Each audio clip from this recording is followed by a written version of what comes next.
Hello guys, स्वागत है आपका हमारे अपने यूट्यूब चैनल में। आज मैं आपको बताने वाला हूँ सैन काल कैपिमी और you knock on my door का एपिसोड नंबर 35। और ये भी एपिसोड अकॉर्डिंग टू टर्किश ये एपिसोड 5th का पार्ट है। तो चलिए शुरू करते हैं। इस एपिसोड में अदा और सिरकान को बात करते हुए दिखाया जाता है और फिर सिरकान किसी को कॉल करके बात करने लगता है। फिर पेरिल और एंगिन को डांस करते हुए दिखाया गया। फिर डांस करके पेरिल और एंगिन अपना मोबाइल चेक करता है। फिर बोलते हैं मुझे लगता है कि ये अच्छा बना। एंगिन बोलता है, पेरिल बोलती है बहुत सुंदर। फिर श्रीकांत को दिखाया जाता है जिसके पास कि श्री बीरोल आकर बैठते हैं। फिर ऐदा जहाँ पर बैठी हुई थी वहाँ पर श्री बीरोल की पत्नी आकर बैठ जाती है जिनसे कि उनकी लड़ाई हो गई थी। फिर ऐदा उन्हें नमस्ते बोलती है। फिर श्रीमती सेविल और ऐदा के बीच में बातचीत शुरू हो जाती है। श्रीमती सेविल को पता नहीं रहता है कि वह श्रीकांत की पत्नी है, मतलब कि उसकी उसकी मंगेतर है। तो फिर वह अदा को बोलती हैं, लेकिन क्या आप उस आदमी को पीछे से देख सकती हैं और मुझे बता सकती हैं क्या वह मुझे अभी भी देख रहा है। अदा पीछे मुड़कर पूछती है कौन कौन देख रहा है। तो फिर सवे बोलती है आपको वहाँ पर सफ़ेद बाल मिले, इसका इस पर कुछ नीला है। फिर अदा बोलती है हाँ वह देख रहा है, लेकिन वह कौन है। श्रीमती सवेल बोलती है मेरे पति। तो उम्मीद है मेरे पूर्व पति। अगले हफ्ते हमारा तलाक हो रहा है। बोलती है अभी भी देख रहा है, क्या कर सकती हूँ मैं कुछ। श्री सेल बोलती है नहीं नहीं देखो, वह जितना दिखता है उतना ही जलता है। श्वेता बोलती है समझ गई मैं। श्वेता बोलती है कि लेकिन मुझे लगता है कि आप उन्हें अभी भी प्यार करते हैं। श्री सेविल बोलती है कि मैं एक मशीन से कितना प्यार कर सकती हूँ। श्वेता बोलती है मशीन। तो फिर सेविल बोलती है हाँ, एक आदमी जो काम करने के अलावा कुछ नहीं सोचता। मैंने उसके साथ 25 साल बिताए, ज़रा सोचो, शून्य भावना। बोलती है मैं आपसे इतनी अच्छी तरह से सहमत हूँ। तो फिर सेविल बोलती है ऐसा क्यों है। क्योंकि आपके पूर्व पति के सामने बैठा वह आदमी मेरा पति है। फिर बोलती है यह तो बहुत प्यारा रोबोट है। फिर बोरिल और सिरकान के बीच की बातचीत को दिखाया जाता है और फिर बोरिल बोलता है उन्होंने 25 वर्षों में एक दिन भी दिन के लिए अपनी अशुद्धता नहीं छोड़ी है, जिससे सिर फट जाएगा। मुझे समझ में आ रहा है, सिरकान बोलता है। फिर सिरकान बोरिल को ऐदा के बारे में बताता है कि वह भी बिल्कुल ऐसी ही है। तो फिर बोरिल बोलता है देखो उसने तुम्हें अब तक नहीं छोड़ा, जबकि तुम्हारा व्यवहार भी मुझ जैसा ही है, शायद तुम दोनों प्यार में हो। और फिर यह सब सुनकर वो दोनों बातचीत करते रहते हैं। फिर श्री बोरिल को सिरकान आज के नाइट पार्टी के लिए आमंत्रित करता है और बोलता है कि आप लोग दोनों एक साथ आइए, वहाँ पर हम सब कुछ मैनेज कर लेंगे। उसके बाद फिर ऐरा को दिखाया जाता है। ऐरा कुछ टिप्स एंड ट्रिक्स बताती हैं सेविल को और फिर बोलती है कि आप श्री बोरिल को एकदम सीधे घूरें और इससे वह डर जाएंगे और आपसे आकर बात करना शुरू कर देंगे। तो फिर सेविल वह करने लगती है। फिर फेरेट को दिखाया जाता है जो कि कान से बात कर रहा होता है और फिर वह कान उससे पूछता है कि पुरस्कार समारोह कब है जिसमें सिर कान को पुरस्कृत किया जाएगा। तो फिर वह बोलता है कल शाम 5 बजे। और फिर वह कान बोलता है कि मैं उसे टीवी पर देखूंगा और फिर कॉल रख देता है। फिर पिरिल और एंगिन को दिखाया जाता है और वे दोनों रिलैक्स कर रहे होते हैं और बात करते हैं आपस में। फिर एदा और सिरकान को दिखाया जाता है जो कि श्री बोरिल और उनकी पत्नी सेविल के साथ बैठकर डिनर की तैयारी कर रहे होते हैं। और बेसिकली वो दोनों का प्लान रहता है कि सब चीज़ वो लोग सॉर्ट कर ले और उनसे कॉन्ट्रैक्ट पर साइन करवा लें। ये बोरिल बोलता है हम हर साल यहाँ पर आते हैं। फिर कौन रहता बोलते हैं ये कितना सुंदर है। फिर अदा बोलती है जब मैंने समुद्र को देखा मैंने रास्ते में कहा अगर कोई नाव आती है तो कोई मेरा हाथ पकड़ता है, अगर मैं दूर जाती हूँ तो कोई उसे रोकता है। तो फिर सिरकान बोलता है आपका हाथ किसे पकड़ना चाहिए। फिर अदा बोलती है मस्तकों का आदमन। और फिर सिरकान बोलता है भगवान अभी उस नाव पर नहीं आया है। साहिर बोलती है मुझे 25 साल पहले यह एहसास हुआ था कि मुझे यहाँ के एक सज्जन से प्यार था, लेकिन तब वह अपने पूर्व के बाद था। अदा बोलती है क्या वह अपने पूर्व के बाद था। अदा बोलती है अल्लाह अल्लाह क्या बात है। फिर बोरिल बोलता है अब आपको इन वर्षों को खोलने की क्या ज़रूरत है सेविल, आप तलाक लेना चाहते हैं, हम तलाक ले रहे हैं। सिरकान की ओर इशारा करके वो हामी भरते हैं। उसके बाद फिर सिरकान बोलता है प्रिय श्रीमती हेम सेविल, मुझे खेद है कि मैं सीधे इस विषय पर नहीं जाऊंगा। आप जानते हैं कि हमने लंदन में इस परियोजना के बारे में विस्तार से बात की है, इसलिए मैं उसे जल्द से जल्द हस्ताक्षर प्राप्त करने के लिए कहता हूँ। चलिए अभी प्रोजेक्ट शुरू करते हैं। मैं कुछ हस्ताक्षर नहीं करना चाहती, सेविल बोलती है। मैं इस आदमी से कोई संबंध नहीं रखना चाहती।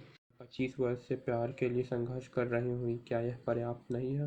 फिर बोरिल बोलता है वाह वाही, आप अब बस परेशान कर रहे हैं, यह नहीं है सेविल।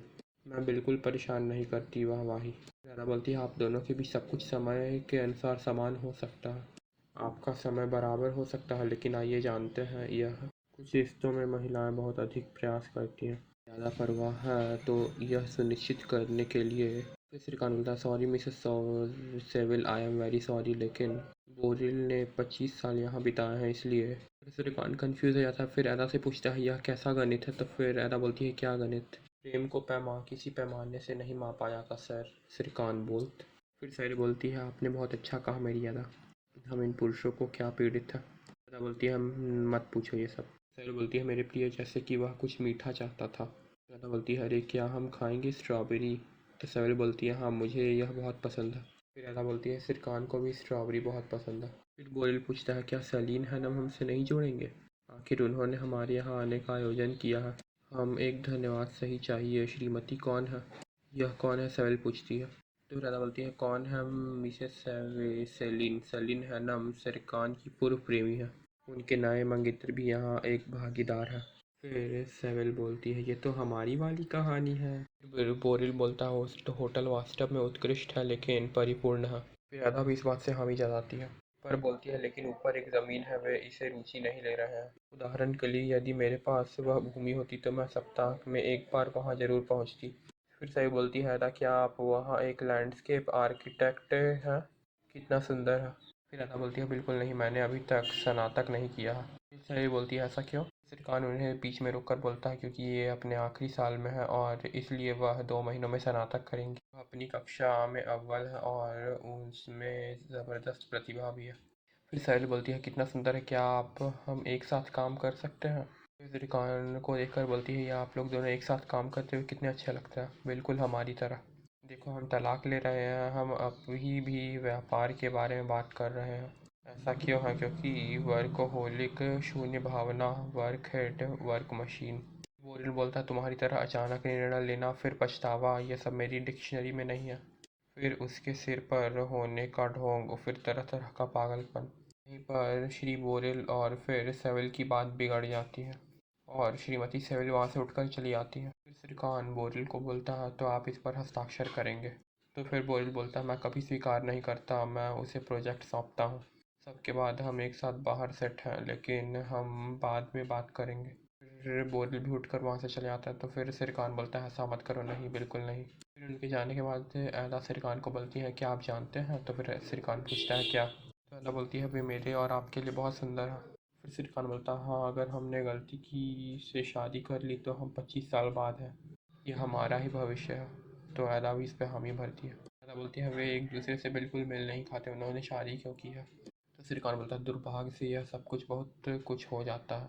अब पीछे मुड़कर श्री बोरेल और फिर सेविल को देखती है। देखकर चौंक जाते हैं क्योंकि वे दोनों बहुत अच्छे से बात कर रहे थे और एक साथ खड़े थे। सेविल श्रीकांत का नाम लेती है और बोलती है, हम शांति में थे, हम कल हस्ताक्षर करेंगे। श्रीकांत बोलता है, यह आश्चर्यजनक है। फिर अदा बोलती है, फिर मिलते हैं, और फिर चली जाती है। श्रीकांत अदा से पूछता है, अब ये क्या हुआ? तो फिर अदा बोलती है, आपको हस्ताक्षर मिल गया। फिर श्रीकांत बोलता है, यह सब कुछ बहुत खूबसूरत हुआ।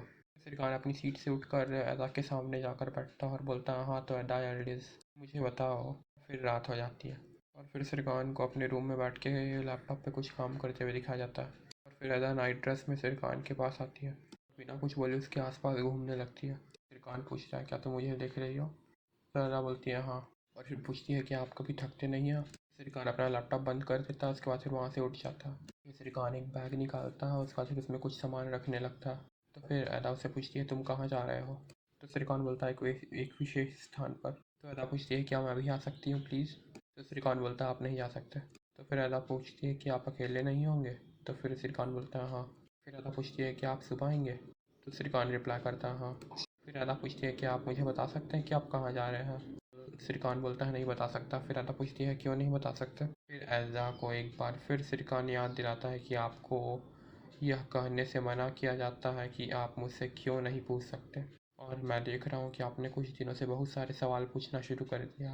अदा उसके सामने बैठ जाती है, उसके बाद फिर पूछती है, अगर आप बुरा ना माने तो मैं भी आ सकती हूँ? फिर श्रीकांत बोलता है, मैंने कहा ना कि आप नहीं आ सकती। तो फिर अदा बोलती है, लेकिन मैं अकेले कमरे में ऊब जा रही हूँ। फिर श्रीकांत बोलता है, तुम नहीं आ सकते, तुम थक गई होगी। फिर अदा बोलती है, मैं थकती नहीं, कभी नहीं थकती, यह सही है, आप नहीं थकते कभी? फिर श्रीकांत बोलता है, क्योंकि आप कभी भी बात नहीं करते हैं थकते। अदा बोलती है, अगर लगता है तुम्हें मुझसे ही परेशानी, ठीक है मैं नहीं आ रही। फिर श्रीकांत बोलता है, मैंने कहा वैसे भी तुम नहीं आ सकते, मैं अब जा नहीं आ रही हूँ। अदा बोलती है, तो फिर श्रीकांत बोलता है मैं नहीं चाहता कि तुम आओ। फिर एदा श्रीकांत का चेहरा देखने लगती है उम्मीद से कि वो उसे आने देगा। फिर एदा श्रीकांत को कहीं जाते हुए दिखाया जाता है। फिर एदा बोलती है मुझे खुशी है कि आपने मुझे आने पर जोर दिया। फिर श्रीकांत बोलता है मैंने कुछ नहीं किया। फिर एदा बोलती है आपने किया, मैंने तुम्हारी आंखों पर देखा। फिर श्रीकांत बोलता है आप वास्तव में आना चाहते थे। फिर वो लोग अपोलन मंदिर के पास पहुंचते हैं। तो फिर एदा बोलती है ये तो अपोलन मंदिर है। फिर श्रीकांत बोलता है हाँ। तो फिर एदा बोलती है मैं हमेशा से यहाँ आना चाहती थी। एदा श्रीकांत से पूछती है क्या तुम यहाँ आने वाले थे? तो फिर श्रीकांत बोलता है हाँ। फिर दोनों को मंदिर के अंदर बैठा हुआ दिखाया जाता है। फिर श्रीकांत बताता है कि यह बनाया गया था यहाँ लगभग 2500 साल पहले एक क्षुद्र ग्रह गिरा था, इसलिए उन्होंने सोचा कि यह दुनिया का केंद्र है। फिर अदा पूछती है इसलिए इसका मतलब है कि हम अभी दुनिया के केंद्र में हैं और इसलिए आप यहाँ आना चाहते थे? फिर श्रीकांत बोलता है मुझे वास्तुकला बहुत पसंद है तथा वे कभी यहाँ खत्म नहीं हुए हैं। अपोलो एक ही समय में अग्नि के देवता और कविता के देवता दोनों थे। वह भविष्यवक्ता भी थे जो हमेशा भविष्य के अनुसार रहते थे। तो फिर एला पूछती है यानी कि तुम्हारी तरह प्री प्लान्ड? वह भविष्य की योजना बना रहे थे, इसने कभी भी इस क्षण का अनुभव नहीं किया, ऐसा सोचो। एला बोलती है क्या ऐसा नहीं था कि उसने अपने प्यार को छोड़ दिया? तो फिर श्रीकांत पूछता है कि ऐसी भी कोई बात थी? श्रीकांत को एला बताती है कि बेशक आप इसके उस हिस्से पर दिलचस्पी नहीं ले रहे हैं। फिर श्रीकांत एला से पूछता है ठीक है वह क्या था? तो फिर एला बोलती है क्या मैं आपको बताऊं? तो फिर श्रीकांत बोलता है बोलिए। तो फिर एला बोलना शुरू करती है एक दिन अपोलो एक नदी द्वारा एक खूबसूरत महिला से मिलता और उसे उससे प्यार हो जाता। महिला कहती है कि मुझे अपना नाम राजकुमारी बताओ। श्रीकांत को अपने और एदा के मिलने की फ़र्स्ट टाइम मीट का याद आ जाता है कि कैसे एदा उसे रोक रोक कर स्कॉलरशिप के बारे में बोल रही थी। एदा बोलती है तभी वह महिला कहती है कि मैं राजकुमारी नहीं हूँ, मैं सिर्फ एक व्यक्ति हूँ। और फिर बोलती है अपोलो उस महिला से बहुत प्रभावित हुए। उसने शादी करने का फैसला करती है और उसके मनाने की कोशिश करती है। काम करना काम करना काम करना, फिर महिला आश्वस्त हो जाती है। लेकिन आखिर में अपोलो को याद आता है कि वह अमर था और वह महिला बूढ़ी हो जाएगी, इस दुनिया से गुजर जाएगा। उसे पता चलता है कि आदेश से उसे परेशान नहीं किया जाएगा। वह महिला अपोलो को बोलती है कि चिंता मत करो, मेरी प्रतीक्षा करो, मैं वापस ज़रूर आऊँगी। उन्होंने कभी उम्मीद नहीं छोड़ी है कि वह वापस लौट आएंगे। फिर एला श्रीकांत के बीच बातें होती रहती हैं। फिर श्रीकांत श्रीकांत अपनी घड़ी को देखकर बोलता है कि अब वह शुरू हो जाएगा, उल्का पिंड की बारिश शुरू हो जाएगी अब। Meanwhile Meteor shower. फिर एक टूटता तारा को देखकर एला बोलती है अपनी आंखें बंद करो और विश मांगो। बोलता है आज रात तुम्हारी सारी इच्छाएं पूरी हो जाएंगी।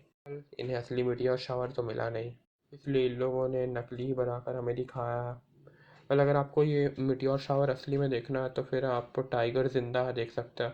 उसका फर्स्ट पार्ट मीनवाइल मीन से एक था टाइगर में, उसने दिखाया है मिटियोर शावर। अगर आप देखना चाहते हैं तो देख सकते हैं और इसमें भी उसकी थोड़ी बहुत बताई गई है चीज़ें।